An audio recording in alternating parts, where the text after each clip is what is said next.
This is Hollywood. Matías Bombal with you. Paramount Pictures release Florence Foster Jenkins, starring Meryl Streep, in a somewhat condensed story of the most infamous woman ever to attempt opera arias in performance. Many colorful episodes of Florence's are placed in a closer proximity to when they actually occurred in her life for the benefit of a tighter dramatic narrative for this movie. The real person, a New York socialite who had been born in Pennsylvania in 1868, had been a child prodigy as a pianist, having given a performance at the White House. Later in life, she fancied herself a soprano and diligently learned the most difficult pieces from the world's great operas.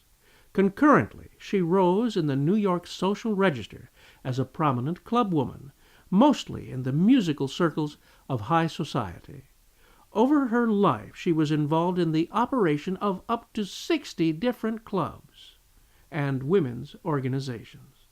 It is through her patronage and club connections that she became close friends with the leading musical artists, conductors, and composers of her era. Being so well placed socially, and in such a polite era of proper social behavior, her seeming eccentricities were tolerated in the way that one must not upset or displease any hostess at an elegant affair. Additionally, many of the leading artists and conductors directly benefited from her patronage, so they were in the uncomfortable position of not wishing to kill the goose that laid such golden eggs. Following the death of her father in 1909, she inherited sufficient funds to fully explore her favorite avenue of expression, singing. She went through many accompanists that found her impossible to follow. It is relatively in this period where this movie's director, Stephen Frears, drops us into her story. Writer Nicholas Martin has set the movie in the 1940s. Florence's life partner, they were never married, a rarely working English actor that had noble lineage and charm that appealed to her, Sinclair Bayfield, is played by Hugh Grant in this scene where a new pianist is engaged to replace the one who had left abruptly. Gentlemen, the chairs are not for practical use, you have been told. Cosme McMoon? That's me, sir. Come. What should I play? Well, I really don't mind, as long as it's not too loud.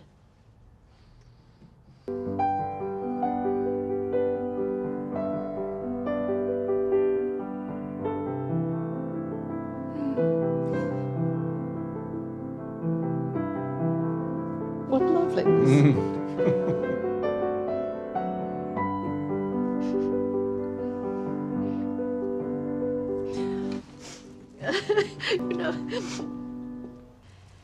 Well, I must say, I think you're absolutely ideal.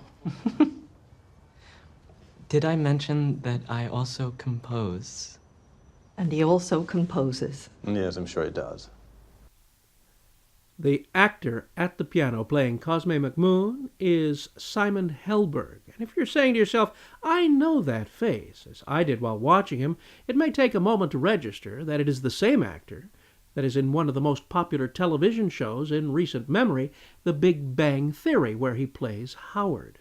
With all of Jenkins' training as a pianist, as a soprano, she could not sustain notes, and Cosme had to make up for her vocal irregularities in tempo and rhythm.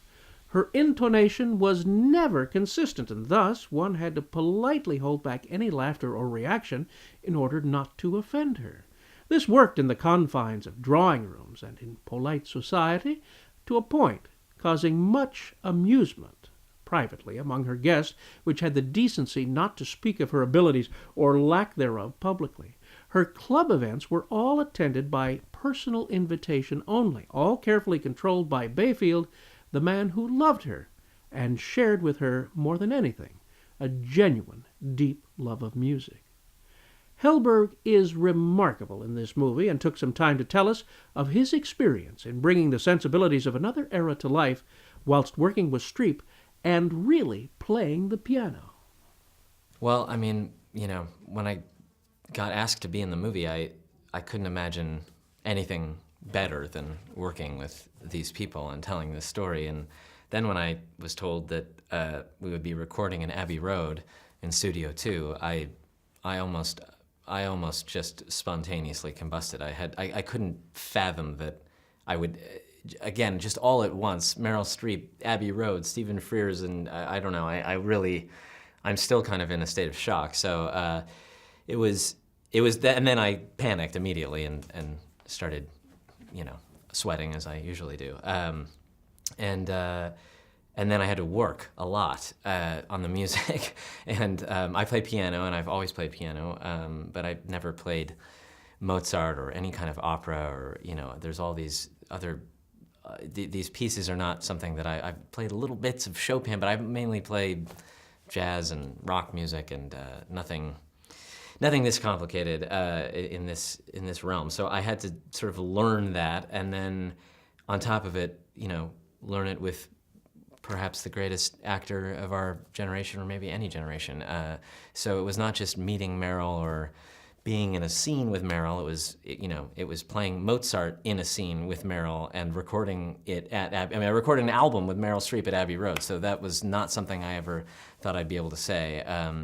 And we worked a lot, and she's who she is for a reason. And we worked weekends and after school and all that stuff. So to really get to a place where we could play these songs live on film as our characters, and it was a very complicated kind of juggling, to do, to not just play it, but to act it too. So, yeah. Helberg and Streep have a most touching scene together at McMoon's careworn, austere flat. She starts to play the right hand of Frédéric Chopin's Prelude in E minor, Opus 28, No. 4. He then illustrates the beauty of their teamwork by playing the left-hand accompaniment. It's a great scene, and the scene changes, yet the prelude continues. It segues masterfully and musically into a vintage big band swing version of the same selection, much in the style of the later Jerry Mulligan.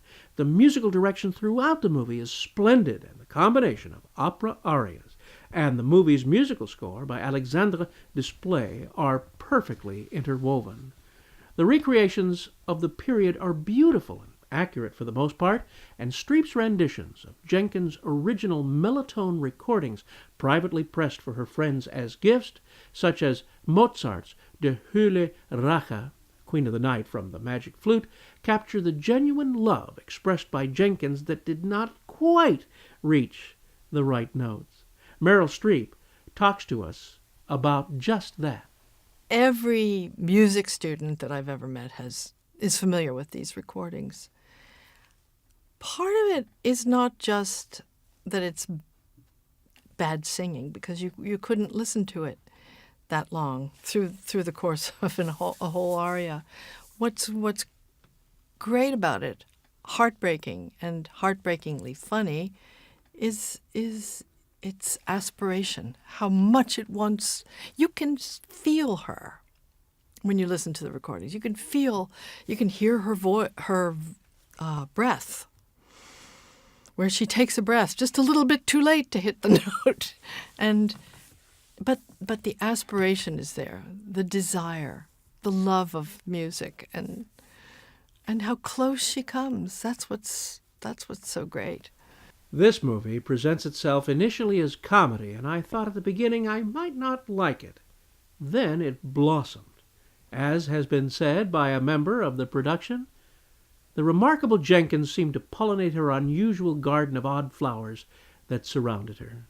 She does bring out the best qualities in those in her circle, even though people find joy in her singing for different reasons than she might think. The lasting impact of the real Jenkins reaches to the present day. Rock and roll's David Bowie had her recordings in his top 25 ever. And the brilliant 1960s comedy of Joe Stafford and Paul Weston's Jonathan and Darlene Edwards recordings, in which Stafford, one of the great singers of popular music, sings intentionally flat and off-key. The 1960s also offered Mrs. Elva Ruby Miller, whose perceived amateur singing made her a huge record-selling sensation in 1966 with her ironically titled first record, Mrs. Miller's Greatest Hits. As soon as the Jenkins Mellotone recordings were made, they became quite literally the first cult classics and sold as comedy records discreetly and under the counter in such places as New York's Liberty Music Shops. This movie offers a social commentary on the very nature of public performance and popular opinion, something that Jenkins was shielded from by Sinclair Bayfield until her notorious appearance at Carnegie Hall, the climax of this movie. Although clever, brilliant, and funny, this movie is much more about love than laughs. I would sincerely hope that the voting members of the Academy of Motion Picture Arts and Sciences nominate Simon Helberg in the category of Best Supporting Actor for this performance. He's nothing short of pure joy on the screen. Once again, Meryl Streep makes everything look so natural and easy. For an actress who has been classically trained in voice, it was especially a major accomplishment to capture the inaccuracy of Jenkins, as she has. Hugh Grant is the best he's been as a man who loves and organizes the life of his musical prima donna. It was nice to see actor Alan Cordner as the manager of Carnegie Hall. You'll likely remember him from Topsy-Turvy, where he had memorably played Arthur Sullivan, part of the famous operetta writing team. This is a great love story with heart. And how? Don't miss it. The Motion Picture Association of America has given this a PG-13 rating. This is your pal, Matías Bombal, bidding you a fond farewell.